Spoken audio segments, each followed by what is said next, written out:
La revue de l'année spéciale La Grande Rencontre.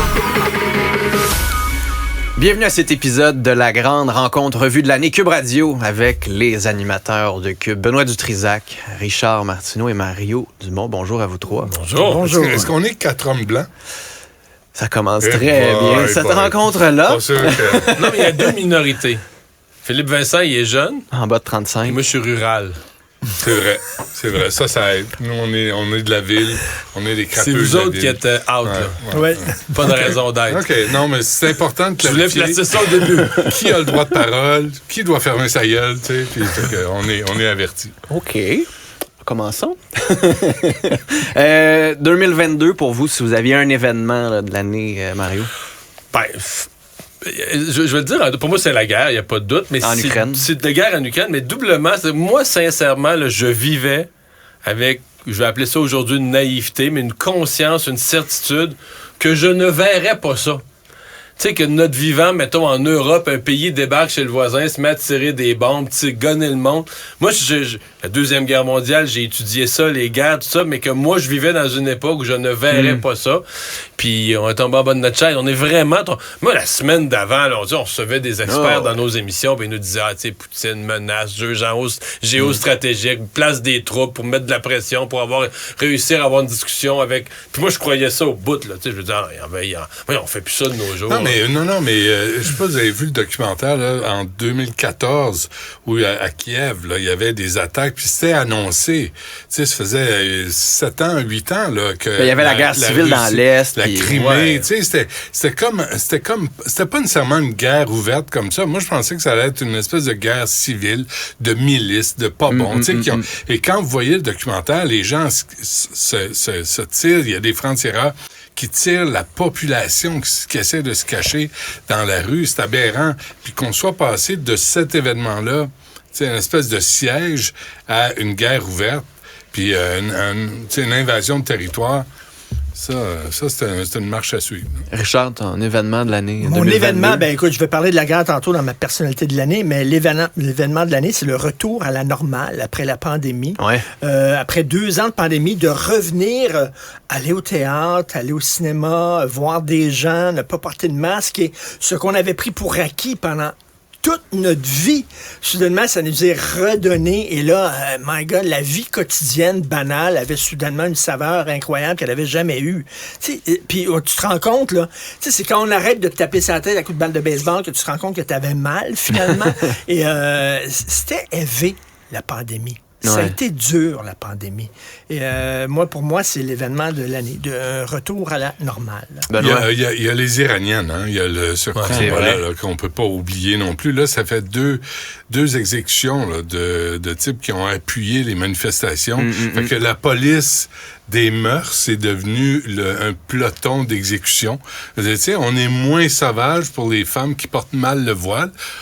Mais ce qu'on entend, c'est qu'il y a de la torture, il y a des viols, tu sais, c'est pas terminé. Puis on devient sensible à ça, autant à la guerre qu'au sort des Iraniennes. Puis qu'est-ce que vous voulez, c'est aussi l'ascension au pouvoir de Fripouille Ier.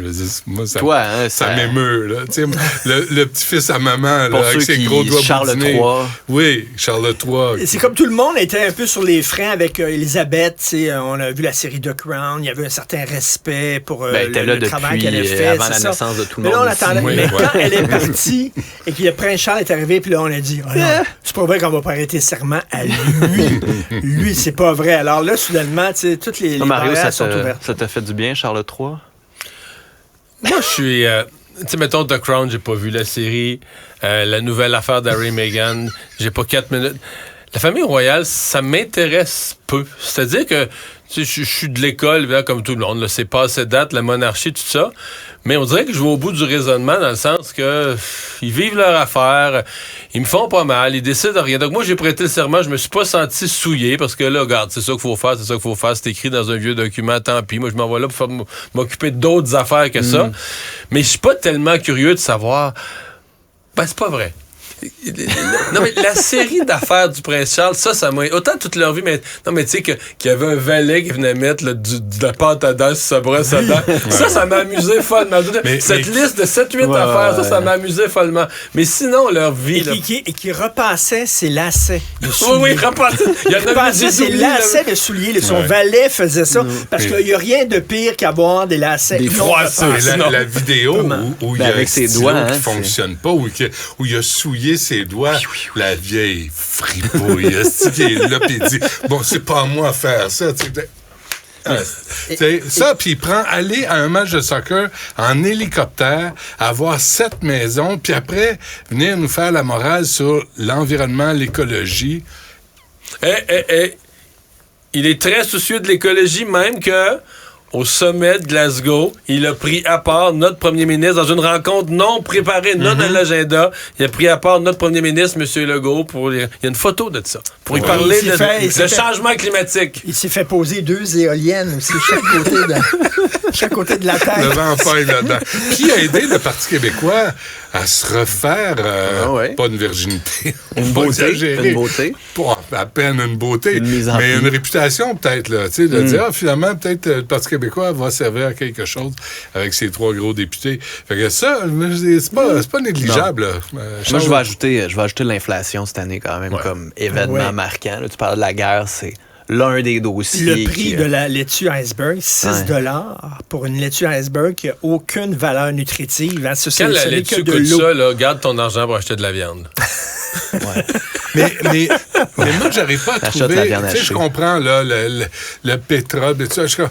Mais quand tu as de l'inflation et que tu as les détaillants qui font des records, des profits records, quand tu as les pétrolières qui font des profits records, quand tu as les banques qui font des profits records, l'inflation affecte pas tout le monde de la même façon. La livre de beurre à 6,5 piastres, la laitue iceberg, à qui ça profite? Est-ce que l'inflation est réelle? Parce que là, t'as des gens qui en profitent en sacramouille, tu sais. Puis la population, ils payent, puis ils payent. Personnalité de l'année? Poutine. C'est sûr et certain. C'est pas Zelensky. Le Time Magazine a dit Zelensky. Zelensky défend sa nation contre... Et grâce à ta suggestion, j'ai lu le match du Kremlin, on s'en parlait, et je suis convaincu que Poutine va changer le monde. Poutine, je dis pas pour le bien. T'as pas dit pour le mieux. Non, pour le mieux, là. Mais tu sais, tout comme Hitler a déjà été personnalité de l'année du Time Magazine, Poutine va changer totalement la géopolitique mondiale. Il n'a aucune pitié. Il va, lui, là, aucun compromis. Donc, c'est certain que ce gars-là va changer le monde dans lequel on vit. Benoît? Personnalité de l'année. C'est assez contourant, j'allais dire Céline, tu sais, mais c'est pas Céline. Tu sais, moi, j'en vois pas, Valérie Plante, j'en vois pas d'autres. Tu sais, il n'y en a pas ben qui a affecté le monde comme on a. T'as Zelensky, les crapules prennent pour Poutine, puis les bonnes personnes prennent pour Zelensky. Je pense que c'est comme ça qu'on divise le monde. Veux-tu dire quelque chose à ça? Non, Zelensky... Défends-toi! Défends-toi, Richard! Laisse-le pas aller! Justement, Zelensky se défend. Zelensky réagit. Poutine agit. Non, mais il a quand même donné un modèle au monde, c'est-à-dire qu'il a dit... Parce que on a pensé que cette guerre-là finirait en 3-4 jours dans une reddition, un drapeau blanc, on donne Kiev, puis Poutine gère 2 pays plutôt qu'un, puis il fusionne. Puis il reste que la réaction de Zelensky, c'est sûr que c'est un peuple courageux, c'est une armée plus forte que Poutine pensait, mais il reste qu'à un moment donné, il faut que le leader se lève puis dise... va te faire foutre, on n'a pas peur, on va se battre, on va t'attendre à trouver quoi. Il faut donner le courage, comme Churchill l'a fait pendant la Deuxième Guerre mondiale, de rester debout. Mais qui va changer vraiment la donne? Mais je suis pas contre. Non. Je suis tout à fait d'accord avec ce que tu dis sur Poutine, mais Zelensky a amené, c'est pas ridicule de mettre personnalité de l'année aussi. Il y a eu De Gaulle, il y a des gens qui ont résisté à Hitler, mais celui qui a marqué le monde, c'est Hitler. Mais c'est drôle, hein, parce qu'avant, pendant longtemps, on a cru à la dissuasion nucléaire, c'est-à-dire qu'il n'y aura pas de guerre parce qu'on a peur qu'on finisse par utiliser l'arme nucléaire. Et maintenant, c'est l'inverse. On n'arrêtera pas cette guerre-là parce que l'arme nucléaire, tu comprends? Cette guerre-là peut continuer pendant très longtemps parce qu'il y a l'arme nucléaire et parce qu'on a peur qu'il l'utilise. Donc, Parce qu'on veut pas déclencher de Troisième Guerre l'Occident mondiale. veut pas intervenir. On pourrait mettre fin à ça plus vite, C'est ça. mais là, on le fait pas. Ouais. À cause de la guerre nucléaire. Toi, ta personnalité, Moi, je l'ai Mario. ramené à l'échelle locale, François Legault, qu'on le veuille ou non, 90 sièges. Ça n'a pas été une année parfaite pour lui, hein, mais là, t'as un résultat d'élection, puis il a comme confirmé sa position d'un premier ministre élu, réélu. Ça faisait longtemps, 2 mandats majoritaires, il fallait remonter à Bourassa. Puis sa fameuse jonction, moi je considère peut-être l'exploit politique du demi-siècle, là. Moi, j'essaie de regarder ça simplement. T'as le PQ qui est nationaliste. Pendant 50 ans, le PQ a la palme du nationalisme, les libéraux ont la palme de l'économie. Legault arrive dans le dos de chacun, arrache le lunch au PQ du nationalisme, arrache le lunch aux libéraux de l'économie. Puis lui, il y a tout. Il y a le lunch complet. Puis là, il y a tout, là. Il y a tout. Fait qu'il devient, tu sais, on dit... En plus, t'as 4 partis d'opposition. Et moi, j'ai passé l'année 2022 à dire, il y a un des partis d'opposition qui va, à un moment donné, se démarquer des autres. Ils ont fini, là, 15, 14, 14, 13. Mais ils sont poignés dans un petit ascenseur avec François Legault qui a des très grosses narines et qui aspire toute l'air. Et il n'y a plus d'air pour les autres petits partis. Tu sais, ils sont tous là. Duhem est dans le couloir, là. Il veut rentrer dans l'ascenseur, puis il ne laisse pas rentrer. Mais en même temps, il n'y a pas, tu sais, il y a rien devant lui, là, François Legault. Le Parti libéral est complètement démoli. Le Parti québécois... On peut dire que c'est à cause de lui. C'est à cause de lui. C'est lui qui a provoqué la situation. Non, ils se sont pas aidés, là. Les pas, libéraux. pas bien non plus. Puis Québec solidaire, je ne sais pas ce qui arrive à Québec solidaire, mais c'est comme le fluff, le buzz est fini, il est parti. Tu sais, B.B. King chantait The Thrill is Gone, je pense que c'est ça qu'il devrait jouer. Tu sais, il y a plus de... On n'est plus étonné, il se présente, puis il fait le fanfaron. Mais Castonguay à Radio-Canada avait une bonne ligne sur Québec solidaire. Il disait que maintenant, la clientèle de Québec solidaire, ce sont les gens riches. C'est la classe moyenne supérieure. Il y a plein de monde dans la dernière élection qui avait voté QS, riches. qui ont fait la taxe sur les riches, non, je vais changer de parti. C'est les gens qui ont gentrifié certains quartiers à Montréal, puis tout ça. Là, avec écoute, cette face-là? Oui, qui était... Comme ça, il faisait ça? Il était Personne nomme Marc Tanguay comme personnalité de l'année. Non, mais il est j'allais devenu chef du Parti libéral, quand même. 2023. J'allais aller dans... Faut s'en regarder pour 2023. Non, mais année à oublier. Année à oublier, d'abord. Est-ce qu'il... Dominique Anglade... PLQ, en général. Je dirais le PLQ, l'année oubliée. Je veux dire... Dans l'histoire du parti, là, c'est une année noire pour vrai. Là. Oh, mais notre ami Gabriel Nadeau-Dubois aussi là, se promettait d'être l'opposition officielle, puis se promettait d'emmener large. Tu sais il a bien fini, par exemple. Là. Il s'est réservé du temps de parole, puis 2,7 millions par année. Il a fini. Il a négocié ça en chambre. Alors, Dominique Anglade qui dansait sur I Got a Feeling Tonight's Gonna Be a Good Night. Non, absolument pas. Là. C'est vraiment... Ne pas tuer la peau de l'ours. Ne pas vendre la peau de l'ours avant de l'avoir fait danser. Tu pourras plus le tuer avec les prochaines armes à feu interdites. Est-ce que quelqu'un d'autre doit oublier l'année 2022? Jacques Frémont. Donald Trump. Carrie Price. Donald Price va apprendre à plus prendre la parole. Bon. Oui, Donald Trump est parti, là, il ne reviendra pas. C'est une mauvaise année pour notre Donald national américain. Mais il me semble qu'il ne devait jamais rien perdre, qu'il était invincible, jamais d'erreur, tout fait parfait toute sa vie. C'est quoi qui s'est passé cette année? Il a pris un coup de vieux. Puis sa nouvelle teinture, ça fait pas. C'est juste une affaire de cheveux. Il y a les oreilles, le nez, les cheveux. Écoute, quand t'es rendu à blâmer ta femme pour la déconfiture des Républicains, ça va pas bien, là. Mélania est là, elle dit « j'ai rien dit. » Est-ce que Éric Duhem, tu disais, Éric Duhem, je sais pas si le parti va survivre, le Parti conservateur du Québec, s'il va survivre, s'il va trouver un deuxième souffle, s'il va survivre à la fin de la pandémie, tu sais. C'est peut-être le parti d'une seule cause. Est-ce qu'il va réussir à rallier sa gang autour de, justement, une utilisation intelligente de l'argent public, etc. Mais là, c'est qu'il y a le devoir de bâtir un vrai parti conservateur. Pas juste autour d'une frustration, d'une affaire, mais un vrai. Pas avec des candidats coin-coin, comme on a vu, là, qui croient pas en l'évolution puis des niaiseries de même. Mais je suis sûr qu'il peut trouver des bons candidats conservateurs au Québec, un peu plus sérieux. Puis il va peut-être avoir plus de temps pour recruter. 4 ans. Il va avoir le temps. Vous écoutez la grande revue de l'année Cube Radio.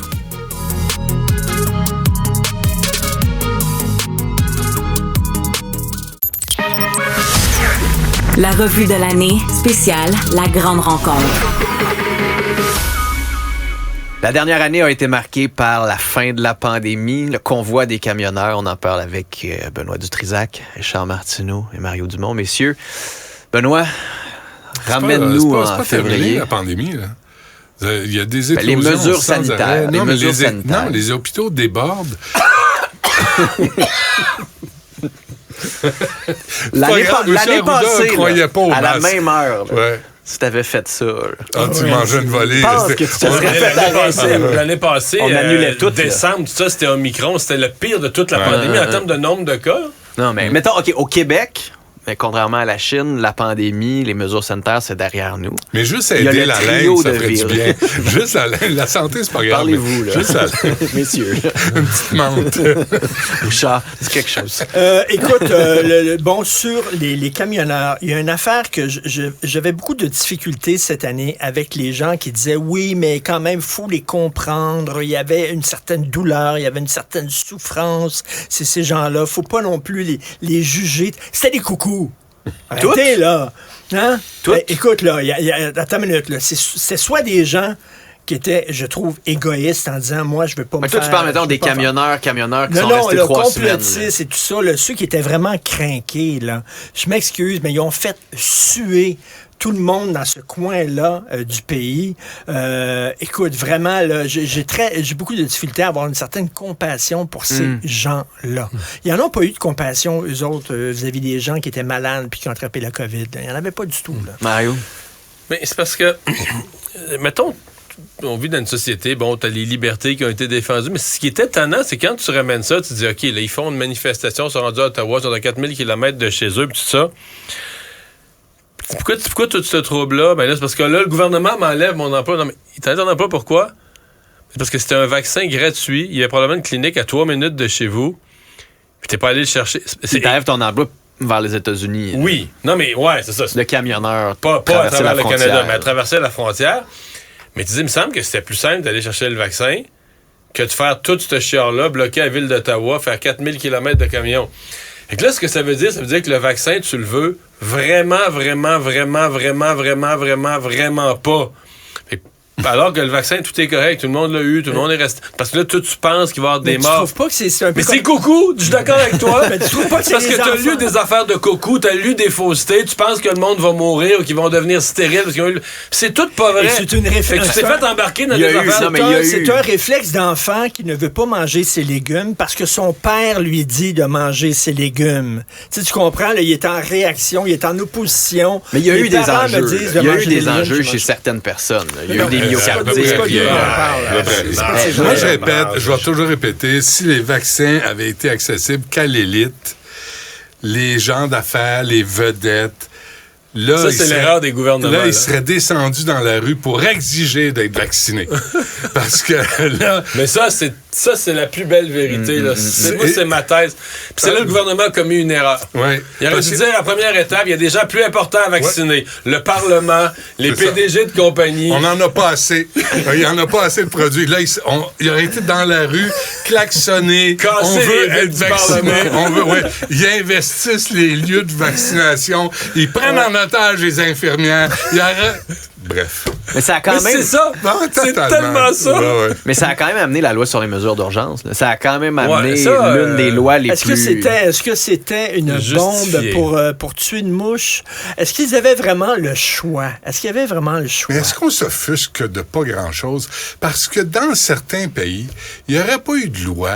Il n'y aurait rien eu. Regarde la Chine. Il aurait envoyé l'armée, sacramouille. Ouais, mais on ne veut pas vivre dans ces pays-là. On se fait une fierté d'être pas dans des pays. Non, mais je comprends. Mais là, il y a eu la commission. Puis est-ce que la loi était trop sévère? Hey! Ils les ont pas fusillés. Ils les ont pas alignés pour les torturer.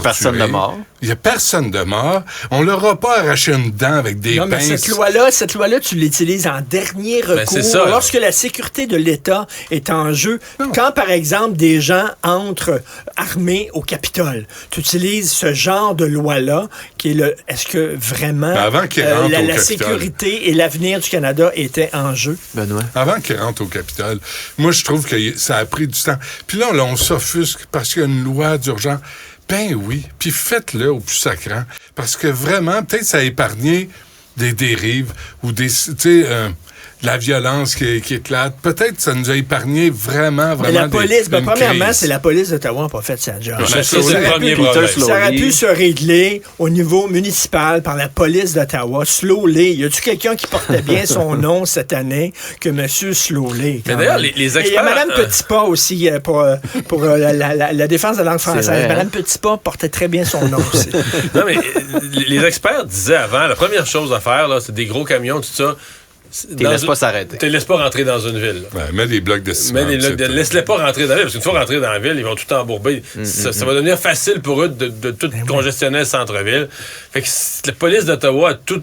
Mais on l'a vu dans la commission, eux s'attendaient, voyons, ils resteront pas, ils vont rester samedi, dimanche, lundi, ils vont repartir. La police d'Ottawa était convaincue, mais c'était écrit sur les réseaux sociaux. Mais ils voulaient pas de violence, tu sais. Ils auraient pu rentrer les remorqueuses puis les sortir un après l'autre, mais là, ça aurait dégénéré, ça aurait pété. Fait que là, on a été patient. Il y a eu une loi qui choque le petit lapin, ils sont choqués. Non, mais les conservateurs... Es-tu devenu un petit lapin? On a été patient, il était dans un sport. Es-tu devenu un petit lapin? Non, mais les conservateurs aussi étaient frustrés de cette loi-là. Les conservateurs ont appuyé les camionneurs, là. Pierre Poilievre. Puis l'entour-doupette de Pierre Poilievre. Non, mais il a appuyé juste les camionneurs qui posaient des actes légaux. Et puis là, ils regardaient légal, pas légal. Moi, j'ai vu une vidéo de Pierre Poilievre. Il est sur un viaduc. Là, t'as le convoi de camionneurs, puis il se tourne vers la vie, puis il est comme ça, puis écoute, il est excité comme un fou. C'était des gens pacifiques. Tout ce qu'ils voulaient, c'est prendre un petit sauna. Il y avait un petit sauna. Hein, il y avait un spa, là. Un petit spa, là, dans le centre-ville d'Ottawa. C'est tout. Il était tout tranquille. Non, écoute... ça ressemblait au camping Sainte-Madeleine, dans le fond. Là, on s'offusque. Laissez-les vivre, respirer le bon air du diesel. Surtout quand ils amènent les enfants. Le camping Sainte-Madeleine, ils se déménageaient juste de 60 pieds, ils s'en allaient sur le sur la peut-être que là, il y aurait une nouvelle loi. Ou à Montréal, tu sais, dans le centre-ville, sur le plateau. Mais les conservateurs... Non, mais c'est ça. Les conservateurs ont joué, à mon avis, un jeu dangereux. Puis Pierre Poilievre est encore un peu pris avec ça parce que là, la prochaine fois où Pierre Poilievre va être dans l'embarras, mettons que des gens retrouvent la bonne idée de bloquer des voies ferrées l'hiver prochain. Ou de... Mais là, on l'a oublié, hein? Ça venait d'arriver avant la pandémie. Non, mais Pierre Poilievre, la prochaine fois qu'il va arriver ce genre de choses-là, lui, les gens vont attendre le Parti conservateur, le Parti de la loi et l'ordre. Et là, il va être la risée. Là, on va dire, ouais, mais là, toi, comme chef, là, OK, quand c'était du monde de ton bar, il pouvait bloquer la ville d'Ottawa, mais là, les autres peuvent pas bloquer. Moi, je trouve qu'il s'est mis dans une position... C'est quoi la tactique de ça, Pierre Poilievre? Quand il va faire ça, il va se peigner de l'autre côté avec le pelletin. Ce qui est étonnant que chéré comme ça sur les camionneurs, c'est que quand il parle d'autre chose, il est tellement juste. Tu sais, quand il a parlé des bitcoins, il avait tellement raison. Non. Il n'en parle plus de ça. Il n'en parle plus du tout, hein, les bitcoins. C'est terminé. Plus un mot. Ça vaut plus la peine. Un autre qui a eu de la misère avec la pandémie, c'est le docteur Arruda. Qui nous a... Mais il a encore sa job, M. Arruda.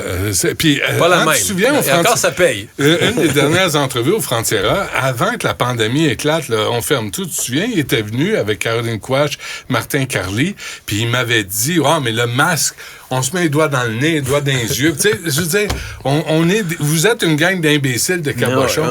M. Arruda, moi, je suis étonné qu'il ait gardé sa job. C'est l'homme qui plantait les masques. C'est le nouveau film là, que Frédéric Bach aurait pu faire, mais il est mort.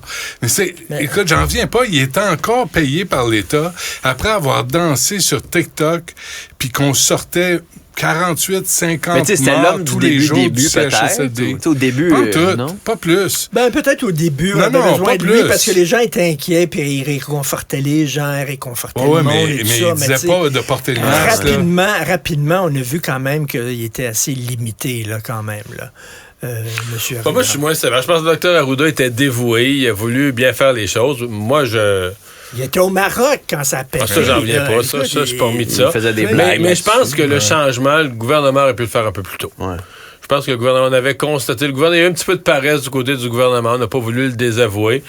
Parce que depuis que le docteur Boileau est là, je trouve que c'est bien plus. On est sur les faits. Voici, ils donnent leur juste. On va me dire, il a géré une partie de la pandémie. Peut-être moins dramatique. Là, une fin de pandémie, c'est plus facile.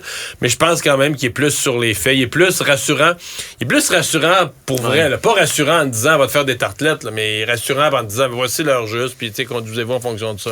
2023, COVID, on en reparle. On va vivre comme de la grippe, comme du VRS, comme on du va reste, vivre comme l'influenza, comme l'herpès, comme tous les virus qui reviennent. Ouais. Il va y avoir une autre saleté, une autre pandémie, c'est sûr et certain. Tout le monde peut s'attendre 2028, peut-être? J'espère. Puis en Chine, ça se calme? Ou? Là, ils ont ouvert toutes les portes là, en Chine. Là, fin 2022. Là. Non, mais aujourd'hui, là, hier, ils ont ouvert toutes les portes et ils ont dit... de la merde, arrangez-vous. Ça, c'est comme un peu la politique de Luc Boileau. Il a dit, arrangez-vous, mettez-en apprenez à vivre, là. Apprenez à vivre. Et parlant de la Chine, tu m'ouvres la porte, ça n'a rien à voir avec la pandémie, mais je dois le dire, c'est qui les 11 politiciens les fédéraux qui auraient été achetés par la Chine? Est-ce qu'on pourrait savoir c'est qui ces gens-là? On ne le sait pas, il y en a peut-être qui siègent actuellement, je sais pas. L'ingérence chinoise là-dedans, ou l'influence. Mais si on suit là-dessus, moi, je veux savoir c'est qui les joueurs de Hockey Canada qui ont participé au viol collectif qu'on a protégé. Une couple d'identité qu'il faudrait savoir en 2023, ce serait le fun. C'est une autre question. Moi, je veux savoir c'est qui ici à Cube Radio qui ramasse jamais ses affaires. C'est moi. qui mange la moitié des sandwichs à Alex Moranville. C'est moi qui laisse 2-3 tasses. Je suis désolé, Marie. T'es traîneux, t'es un maudit traîneux. C'est ma résolution 2023. De te ramasser. Mais dans le cas de la Chine, pour enchaîner, là, ça a été l'année de l'éveil là, sur l'ingérence chinoise. Là. L'année de la perte de notre belle naïveté canadienne. Non, les postes de police illégaux là, autour de Toronto. Ouais. Ça a été une grosse prise de conscience. Puis l'espion qui était... L'espion chinois qui parle ni français ni anglais, mais qui est engagé par Hydro-Québec. Ça, c'est comme les médecins qui traitent le monde de parler français. Qui était à Hydro-Québec il y a plusieurs années de ça? L'Ordre du Temple solaire. Ah oui, hein? Il y a bien du monde qui rentre à Hydro-Québec bizarre. Messieurs. Ils n'en sortent pas mieux. Hein? Vous écoutez la grande revue de l'année Cube Radio.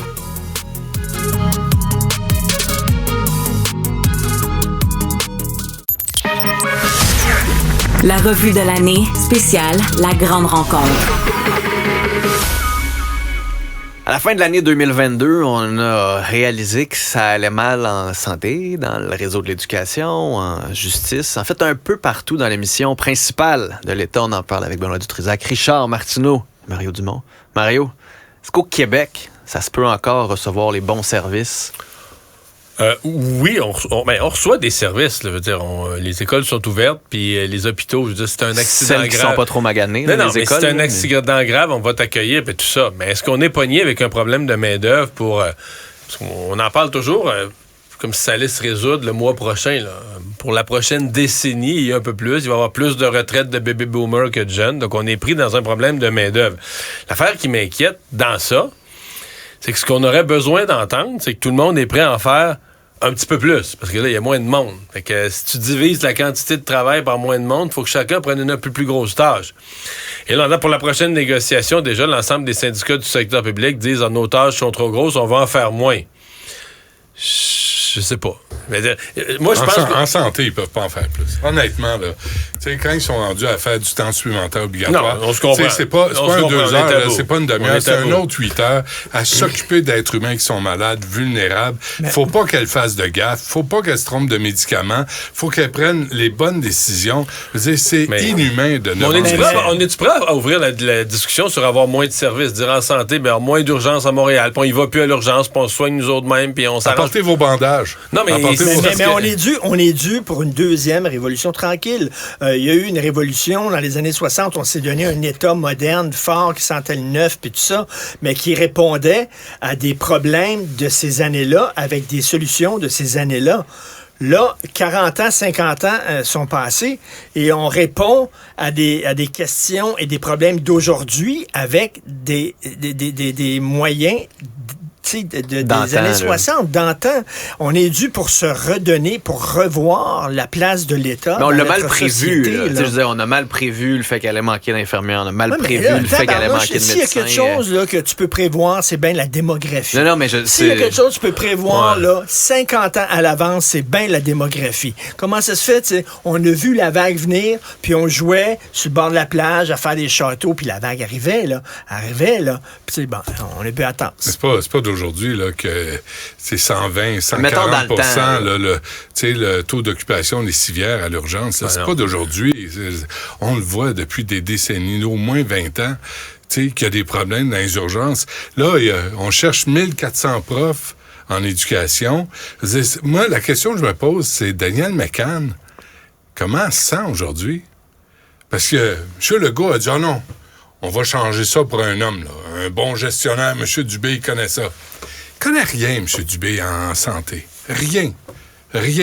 Puis Danielle McCann a été flushée au début de la pandémie parce que c'était une pandémie. Elle pouvait pas en faire plus. Puis je suis pas sûr que M. Dubé en ait fait plus non plus. Ben, il a au moins réussi que les fonctionnaires ils disent la vérité. Au moins, ils savaient ce qui se passait un peu dans le système. On a vraiment eu la vérité parce qu'on a appris de les CHSLD, il y avait pas de gestionnaire là. Je suis pas sûr qu'il ait fait tant de différences. Puis tu sais, entre Auberge puis Drainville, ça va être quoi différent? On brasse les cartes. Là, au ministère des Transports, on remplace Bonnardel qui a fait un excellent job par Mme Guilbeault. Qu'est-ce que ça va changer? Et un des gros problèmes aussi, c'est que les jeunes, pour toutes sortes de raisons, ils ont vu leurs parents se tuer au travail, puis ils n'étaient pas présents pour eux, etc. Ça leur tente plus de travailler comme des fous. Donc, oui, le travail, c'est important, mais il y a aussi ma vie personnelle. Donc, le soir, bof, le week-end, bof. Donc, les jobs vraiment exigeantes, stressantes, difficiles, policiers, professeurs, infirmiers. Médecins, infirmières, préposés. préposés. Faire ces jobs-là maintenant. Mario? C'est aussi vrai dans le privé, les pénuries de main-d'œuvre en passant. Là, on regarde les services publics, mais c'est vrai que dans les services publics, tout est installé dans une bureaucratie lourde où ça te prend bien du monde. T'es pas dans le léger atmosphère PME où la personne fait une affaire puis change l'ampoule. T'es dans la convention collective avec des tâches, tout le temps. Lui, il a pas le droit de faire ça. Même s'il y aurait 10 minutes de libre, c'est pas dans sa tâche, il va y avoir un grief. Fait que c'est certain que la structure lourde de la bureaucratie amplifie les conséquences de la pénurie de main-d'œuvre. En ce sens-là, je rejoins Richard que notre État est plus adapté. D'abord, il s'est encrouté avec les années, puis en plus, il n'est pas adapté à la réalité de ce qu'on vit présentement. Mais c'est plus de privé, c'est plus d'immigration. Non, mais là, c'est les agences de placement là, qui font la pluie et le beau temps. Là. Ils font, puis pour les infirmières. Les infirmières. Qui profitent de la situation. Ben, tellement. Totalement. Puis en même temps, les infirmières, là, tu dis, attends, pour le même salaire, ou à peu près, je travaillerai pas à fin de semaine, ou je me ferai... Puis on me disait encore, si on impose du temps supplémentaire obligatoire à des infirmières d'agences de placement, elles vont le faire, mais elles reviendront pas. Et pendant ce temps-là... Puis elle va aller travailler dans un CLSC au lieu de travailler à l'urgence de l'hôpital parce que c'est moins stressant. Alors qu'on tente d'attirer des gens, écoute, c'est pas rien, c'est pas une anecdote. Là. L'affaire des infirmières puis des préposés qui ont été suspendus pour avoir mangé une toast, un beigne, une pointe de pizza. Il y en a une qui a été suspendue elle voulait boire un jus. Pour avoir l'intention de boire un jus. Là, tu te dis, c'est comme ça qu'on va attirer le monde dans le système de santé. C'est délirant. Non, mais attends, il y a eu un sit-in à l'hôpital Maisonneuve-Rosemont de 8 infirmières. Les gestionnaires sont arrivés, puis on dit, vous êtes suspension. Là, ils sont arrivés après, puis on dit, oups, il n'y aura pas de suspension parce qu'il y a manque de personnel. Donc là, ils sont retournés dans leur bureau. Puis on dit, coudonc, on ne sait pas quoi faire. C'est bête. Sortez les gestionnaires. Moi, je veux une liste des gestionnaires.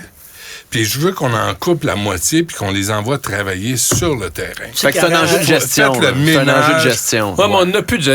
Même des gestionnaires, il en manque. Là. Dans les CHSLD, là, on s'est rendu compte en pleine pandémie, il n'y a personne responsable dans la boîte. Là, je sais, moi, je suis le premier à dire... Non, mais trop de zéro, Mario, puis la trollée... Écoute, juste voir le nombre de cadres à Radio-Canada... 400. Tu sais, juste ça. Eux autres sont serrés à la ceinture. Eux autres, ils ont fait le ménage. Ils ont seulement 400 On peut à tout couper. Il n'y a plus rien. C'est plus vrai. Radio-Canada, ils saignent de partout. Puis on manque de ressources. Ils sont à l'os. Ils sont à l'os à Radio-Canada. C'est ce qu'on entend.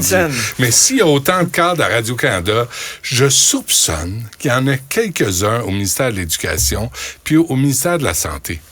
puis au ministère des Transports. Je dis ça de même. J'ai pas de chiffres. J'aimerais ça avoir les chiffres, juste pour vérifier, puis qu'on me dise que j'ai tort. Mais donc, immigration, c'est une solution pour la pénurie de main-d'œuvre ou c'est une fausse solution? Parce que pénurie de logement? Si t'as immigration, pénurie de main-d'œuvre, mais t'as pénurie de logement, on n'importe pas des toasters ou des quilles. Mais dans les infirmières, on le fait déjà. Je pense que toutes les infirmières francophones disponibles, on court après dans tous les pays du monde. Puis on n'est pas les seuls. Là. On n'est pas les seuls, mais t'as des secteurs où c'est plus compliqué, mettons, l'enseignement, là. Est-ce que tu peux vraiment prendre quelqu'un là, qui habitait pas au Québec, qui vient enseigner dans un autre système d'éducation, d'autres méthodes, d'autres façons de faire, sans aucune adaptation? Là, tu débarques du jour au lendemain dans le réseau d'éducation québécois, puis tu donnes la 3e année. Peut-être que dans certains cas, ça se peut, mais c'est pas évident. Là, donc, non, on est pris avec des problèmes. C'est pour ça qu'il va falloir avoir un questionnement sur l'utilisation de nos ressources, sur qu'est-ce qu'on fait, qu'est-ce qu'on met en priorité. Mais Mario posait une bonne question. Est-ce qu'on est prêt, comme collectivité, à recevoir moins de services de l'État? L'État ne peut pas tout le temps faire plus. Oui, mais la justice, ça n'a pas de bon sens. La justice, mais mettons la justice. Non, mais la justice, on dit on manque de monde, là. Mais là, il y a Anne-France Goldwater, à un moment donné, il y a un spring qui débarque, puis là, elle veut plus que la justice, faudrait qu'on parte. Et on a passé des semaines sur le cas des chevreuils, là. Ah oui. Mais là, tu dis, OK, c'est-tu vraiment une priorité? C'est-tu vraiment quelque chose, là, qui... Alors qu'il y a comme 50 000 dossiers au Québec là, qui pourraient d'agression tomber, sexuelle, de violence vol, conjugale, de toutes sortes de crimes. Puis on pourrait-tu en déjudiciariser? On peut-tu dire on va en passer des petites affaires? Mais, tu sais, on s'est habitué que tout est lent, tout est gros, puis tout ça, puis là, on manque de monde partout. J'ai proposé à Nicole Gibault de rapatrier les juges à la retraite pour les ramener travailler. Mais là, les juges, c'est un bel exemple, ça. Les juges, unilatéralement, ils disent au gouvernement, nous autres, on va travailler moins. Ben, les policiers, il y a les policiers aussi là, qui ont fait ça. Là. C'est quoi? 4-3, c'est ça? On travaille 4 jours, on congé 3 jours. Là. Les policiers de la Ville de Montréal, je crois, là, c'est 4-3. Ah ouais, hein? Mais je comprends pas pour les juges, je comprends pas qu'on puisse pas dire « Parfait, on va vous payer moins ». Ben, au contraire, on les a augmentés. Hey, l'été passé, il y a eu une augmentation. Durant l'année 2022, les juges ont eu une augmentation considérable. Mais M. Jolin Barrette pourrait dire « On va se négocier. » Non, mais ils travaillent autant. C'est juste qu'ils siègent une journée. Délibéré sur le bord d'une piscine, là. Non, mais c'est vrai que... Moi, j'ai vu ça, là. Délibéré sur le bord d'une piscine.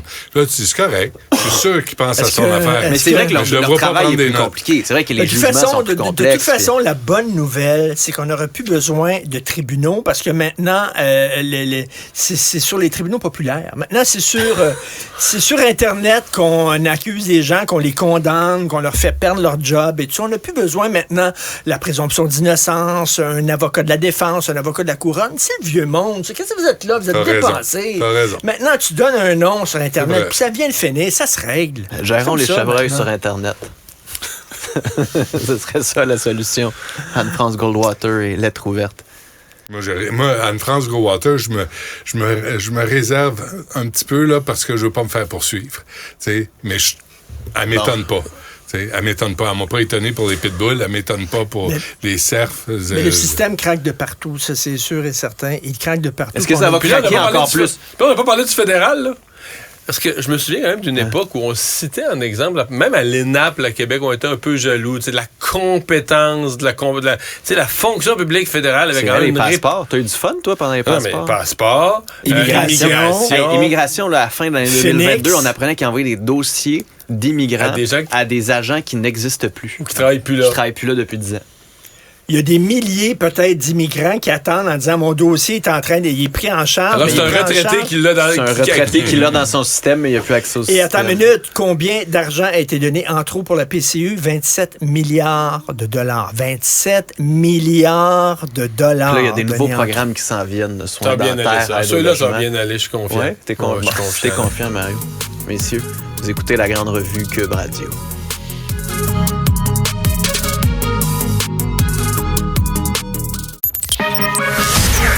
La revue de l'année spéciale La Grande Rencontre. Pour terminer cette grande revue de l'année Cube Radio, on a une question primordiale pour vous, messieurs. Est-ce que les influenceurs vont sauver le français au Québec? J'ai des doutes. Mario. J'ai des doutes. Ça a été l'année Sunwing, ça a été l'année Intimidation, Occupation Double, ça a été... Ça, c'est l'influenceur qui a commencé notre année en beauté quand même, là. qui s'est ridiculisé à soi. Nos patrons disaient qu'on avait fait des records de code d'écoute ici. Là. Les gens ont aimé cette histoire-là. Monsieur Awad. On est en pleine pandémie. On est en pleine pandémie. Monsieur Awad part vers le sud. Ça va un extrait de sa musique senior. Non, on n'a pas le droit. On n'a pas le droit? Non. C'est dommage. Mais partager du bonheur comme ça. Mais ça gagne d'influenceurs. Puis des gens, il y en a une qui voulait faire carrière en aviation. La vapoteuse, là. La vapoteuse, mais d'autodestruction, puis de ridicule à soi. Puis Justin Trudeau nous a appris le mot ostrogo aussi. Mais moi, ça m'est arrivé au fil des ans, quand j'étais fréquentable, maintenant je peux inviter, mais avant, on m'invitait dans les écoles pour parler aux jeunes, puis tout ça. Maintenant, non, parce que je suis bien méchant. Mais donc, j'ai fait ça pendant, de temps en temps, j'y allais, et je demandais tout le temps, qu'est-ce que vous voulez faire plus tard? Et j'ai vraiment vu qu'avant, là, on parle de jeunes du primaire, ils voulaient être policiers, pompiers, etc., ces affaires-là. Maintenant, ils veulent être connus. Ah ouais, ils veulent être connus, ils veulent être chanteurs, ils veulent être comédiens, ils veulent être influenceurs. C'est ça qu'ils veulent. De plus en plus. Donc, écoute, on a ce qu'on a, on récolte ce qu'on a semé. Là, Benoît. C'est exactement ça. Non, on veut plus faire de job. On veut être une vedette. Puis en même temps, tu sais, M. Awad, qui est l'organisateur. Qui a des problèmes avec son entrepreneur. Tu sais, c'est toujours des affaires. Il doit 150 000. Puis je ne sais pas pour qui prendre. Parce que l'entrepreneur te charge 150 $ pour poser de la céramique. Puis lui, ben c'est lui. Awad, il a fait ériger des statues à son effigie. Fait que déjà, tu peux pas prendre pour un gars comme ça. Là. Tu peux pas prendre pour un gars. Une statue à son effigie. Une très belle statue. Elle est de bon goût. Une très belle statue de lui-même. Richard, restons dans le respect. Un homme d'affaires. Oui, puis qui est là dans l'autopromotion. Mais aimeriez-vous ça avoir des statuts de Richard ou de... Imagine Charles, le roi Charles utilise peut-être de la monnaie avec sa propre face dessus. Et tu te souviens, la fille de Calvin Klein, elle a déjà dit qu'elle était écœurée de coucher avec des gars, puis quand la première fois qu'elle les voit, puis les gars baissent leur pantalon, elle voit le nom de son père. Puis elle dit qu'elle était bien tannée de ça. Mais... Regarde, c'est la nouvelle mode, là. Puis moi, tous les influenceurs, les influenceuses, on le sait que c'est du monde généralement croche qui sont là en infopub. Ils sont pas là pour partager. Tu sais, c'est des producteurs de contenu. C'est pas du contenu, c'est des infopubs. Ils vont quelque part. Il y a Coca-Cola pour les commanditer. Les influenceuses sont là. Je me suis fait poser des implants. Mon chum m'a laissé. Il y en a une qui vendait ses implants. Tu sais, c'est ça. Puis là, elle les met, elle les enlève.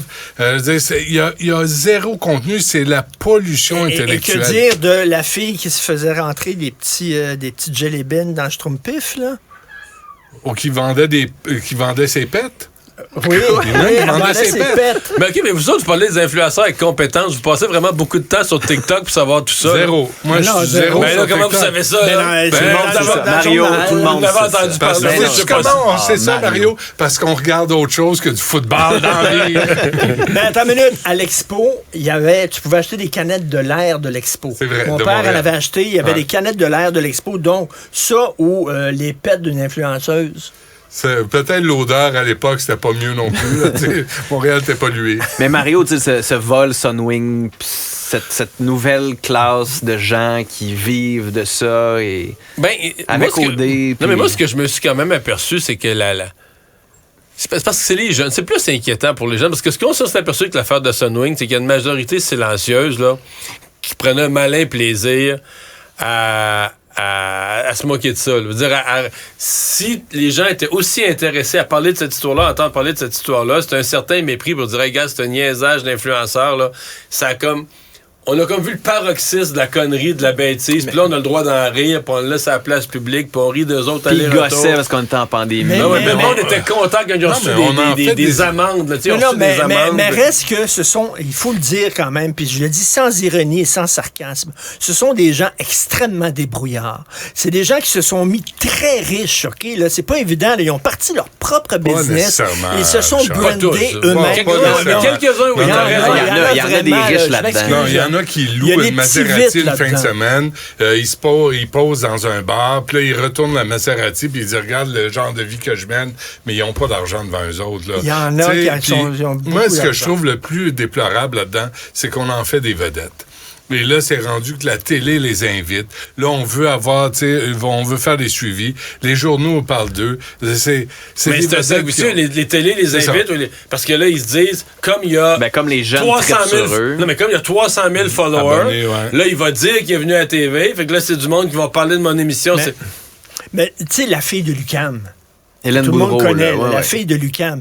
Elle étudiait en art, en histoire de l'art, puis tout ça, puis toute l'affaire. Puis elle s'est dit, à un moment donné, j'irai nulle part avec ça, puis c'est pas comme ça, je vais me mettre riche. Puis elle est devenue comme influenceuse. Mais c'était elle, les jujubes. Puis c'est ça, les jujubes qu'elle s'entraîne. Mais elle se fait quoi? Elle a fait des dizaines de milliers de dollars par année. Non, mais elle s'est acheté une Lamborghini, là. Écoute, là, une affaire, là. Elle fait beaucoup d'argent, là, avec ça. Et c'est quand même, veut pas, là, c'est quand même des gens qui sont débrouillards. Imagine-toi. Mais dans l'industrie pornographique, borderline. Oui, elle fait de la porno. De la porno, là. Fait de l'argent. Mais si ces gens-là mettaient tout leur talent, par exemple, dans d'autres entreprises qui étaient peut-être un peu mieux... ils pourraient acheter Twitter. D'après, on se demande pourquoi les Cégepiens sont pas capables d'écrire français comme du monde. T'sais. Parce qu'ils regardent TikTok, ils lisent plus de livres, de magazines. Nous autres, on a grandi à l'époque des magazines où l'information était vérifiée, où l'écriture était corrigée. Mais aujourd'hui, c'est TikTok, puis c'est fuck up, c'est Instagram, puis c'est toutes des niaiseries. Je fais attention à ce que je veux dire. Non, mais c'est du vide. C'est du gros vide. C'est du vide, mais du vide qui peut être nocif parce que c'est des gens... Parce qu'il y a des affaires de régime là-dedans, de diète, puis c'est toujours des plus jeunes qui lisent, c'est ça. Recrutement pour puis la promotion d'utiliser son corps pour faire de l'argent, puis être prêt à faire n'importe quoi pour un chèque. C'est une année quand même très schizophrène parce que d'un côté, t'as ces gens-là qui peuvent dire des niaiseries puis deviennent très riches. De l'autre côté, t'as une censure. C'est le retour de la censure. On en a beaucoup parlé cette année dans les universités, entre autres. Il y a des mots que tu peux pas dire, des livres que tu peux pas nommer, etc. Sinon, tu risques de perdre ta job. Et c'est arrivé dans plusieurs universités puis de l'autre bord, t'as Elon Musk qui est allé acheter Twitter pour dire « Fini la censure, Trump revient, Kanye West, antisémitisme, on chicane, puis c'est parfait, puis c'est tant mieux. » C'est comme la liberté de diffamation, tu sais, la liberté d'expression a pris tout un autre tournure. Sur Twitter, c'est en 2023 qu'on va savoir ce que c'est. Pour moi, c'est pas clair, Twitter. Moi, je suis pas... je suis curieux. Je vais voir ce que ça va donner. Moi, je suis encore dessus. Puis j'attends... Je veux dire, en 2023, on va voir qu'est-ce qu'il va faire vraiment avec ça. Mais ta première question, est-ce que les influenceurs vont sauver le français? Ouais. Je vais répondre à la deuxième moitié de la question. Non, les influenceurs ne sauveront pas le français, mais quelqu'un doit sauver le français. Pour moi, c'est un des faits de l'année 2022. C'est que le français est dans un état pitoyable à tout point de vue au Québec.